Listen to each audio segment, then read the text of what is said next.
So we've arrived at the Lost Orchard, and as you can see behind the entrance there is the river. It's a beautiful day in March. It's actually the 21st of March, which is the official start of spring, so happy spring. And this Lost Orchard, it's 30 years old and it's a Damson orchard. It was completely overgrown, so this entrance wasn't here. It was all just completely solid brambles. And a group of volunteers got together, and it's now got funding, along with the park ranger, and over 5 sessions managed to clear our way into this orchard. So it was all solid brambles, and this is where the trees start. So even there in between the trees, it was just thick with brambles. So it's been a clearing job. You can see we've put the brambles that we've cleared to the left hand side, and over to the right there, big piles. And what I'll do is I'll just walk you around the orchard, around the perimeter where we've managed to clear a path, give you a better idea of the size.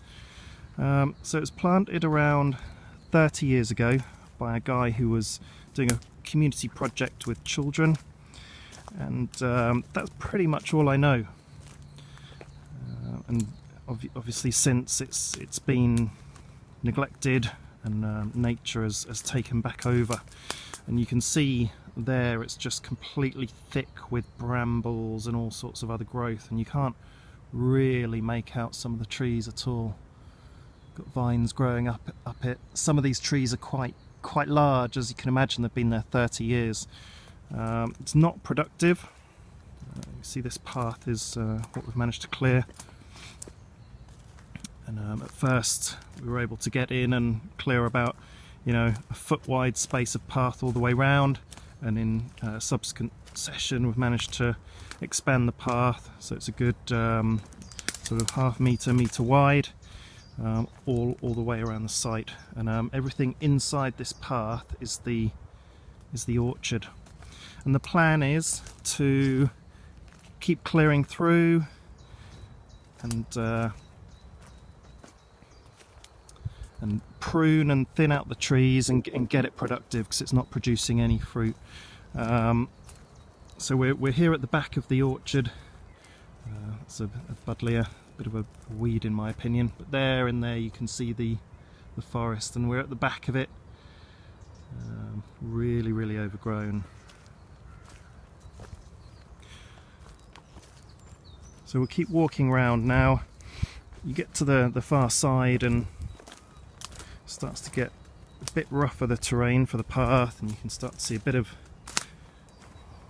litter in there. It's been a bit of a dumping ground actually, so we found all sorts in here, needles, and it looks like there's a lot of building debris there, and bottles. So we'll have to come here at some point with a skip and do a rubbish clearing day.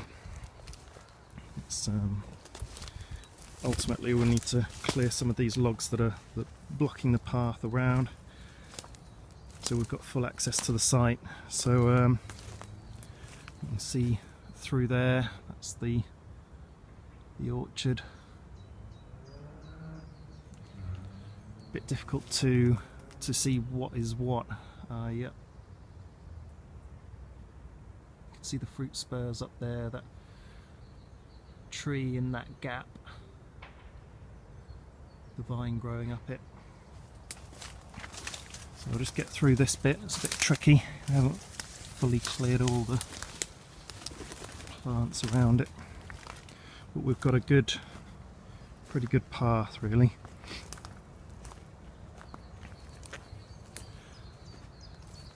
So we're coming back round to the entrance, and from what you've seen around that path, around the back and the side, you can see just how much clearing has gone on at the front here. So it's really clear, and they're a lot younger, these trees, I think, at the entrance. I think they've suckered off some of the main trees, so they'll need to be really thinned out. What happens with damson trees, plum trees, stone fruit trees is that they send up suckers from their roots, and they end up strangling themselves, and they all compete with each other for light, and you end up with quite a dense growth. So yeah, it'd be good to get into pruning that this summer, prune stone fruit in the summer, or the spring once they've broken buds, and start getting it productive again, hopefully within a year or two. So that's the lost orchard, and we'll keep an eye on the progress throughout the seasons and the year. Now I'll take you to the next one, which is another orchard we've just planted. It's just a few minutes walk away.